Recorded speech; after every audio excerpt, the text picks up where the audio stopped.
Episode की शुरुआत में अनुपमा समर के पास जाती है और उसे देखकर बेहद खुश हो जाती है। अनुपमा कहती है कि मुझे पहले से पता था कि तुम यहीं कहीं मेरे आसपास हो। अनुपमा दुखी होकर कहती है कि तुम्हें देखने के लिए मेरी आंखें तरस गई थी। वह समर की नजर उतारती है और कहती है कि तुम बहुत प्यारे लग रहे हो। समर कहता है कि मैं तो प्यारा ही हूँ। अनुपमा भावुक होकर कहती है कि तुम दुनिया के सबसे प्यारे बेटे हो, इसलिए तुम हर पल मेरे दिल में रहते हो। अनुपमा पूछती है कि आज तुम्हें अपनी माँ की याद कैसे आ गई। समर मुस्कुराते हुए कहता है कि जिसकी माँ आप जैसी हो, उसकी याद कैसे नहीं आएगी। मुझे आपकी बहुत याद आती है। समर कहता है कि मेरी माँ आज भी बहुत सुंदर दिखती है और अनुपमा की नजर उतारता है। अनुपमा हंसकर कहती है कि मैं तो पहले से ही सुंदर हूँ, क्योंकि मैं दुनिया के सबसे सुंदर बच्चे समर की माँ हूँ। वह कहती है कि मुझे अंश में तुम नजर आते हो।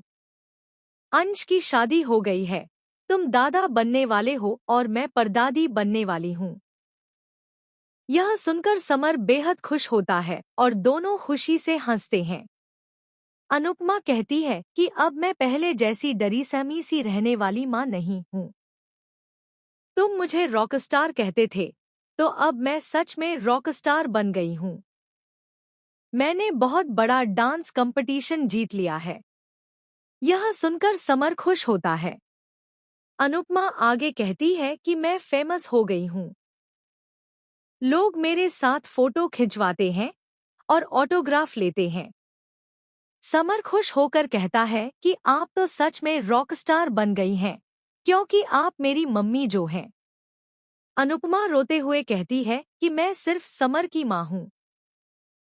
तोशु और पाखी तो नालायक है और राही का अलग ही दुख है। समर कहता है कि राही आपसे बहुत प्यार करती है। अनुपमा कहती है कि वह हमेशा गुस्सा ही दिखाती है।